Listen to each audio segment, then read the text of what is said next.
Data client చేత select చేయించిన రోజున కరెక్షన్స్ లాంటివి ఉండవు. ఫోటోగ్రాఫర్ గుర్తించవలసిన విషయం. డేటా సెలెక్ట్ చేయించేటప్పుడు చాలా మంది రెగ్యులర్ ఫోటో ఆడియన్స్ సెలెక్ట్ చేస్తున్నారు. స్టిల్స్ కాడికి వచ్చేటప్పటికి కొన్ని వందల వేల ఫోటోలు స్టిల్స్ లో వేసుకుని వచ్చి ఏమంటే ఇందులో మీకు నచ్చిన వేయండి.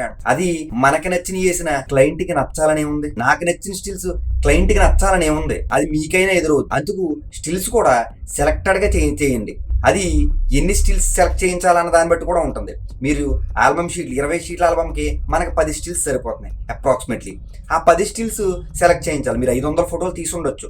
500 ఫోటోలు క్లయింట్కి ఇచ్చేయండి. ఈ స్టిల్స్ అలా టీవీల్లోనో సెల్లలోనో చూసుకుంటారు. మనం ప్రింట్ వేయించవలసిన 10 స్టిల్సే. అప్పుడు మీరు స్టిల్స్ అని ఫోల్డర్ పెట్టి 10 స్టిల్స్ వేయాలి. మీరు నన్ను అడగండి, మీకు నా వాట్సాప్కి మీరు data splitting photo quantity table కావాలనుకున్న వాళ్ళు నా వాట్సాప్ నెంబర్ కి మీరు డేటా స్ప్లిట్ ఫోటో క్వాంటిటీ అని టెక్స్ట్ చేయండి. అది నేను పీడిఎఫ్ ఇస్తాను. అది మీకు మీ క్లయింట్స్ కి చాలా బాగా ఉపయోగపడుతుంది. ఓకే, ఇంతవరకు ఈ వీడియో చూసారంటే నా వీడియో నచ్చిందని అర్థం. ఈ వీడియో నచ్చినట్లయితే లైక్ చేయండి, షేర్ చేయండి, తోటి ఫోటోగ్రాఫర్ గ్రూప్స్ లో కూడా షేర్ చేయండి.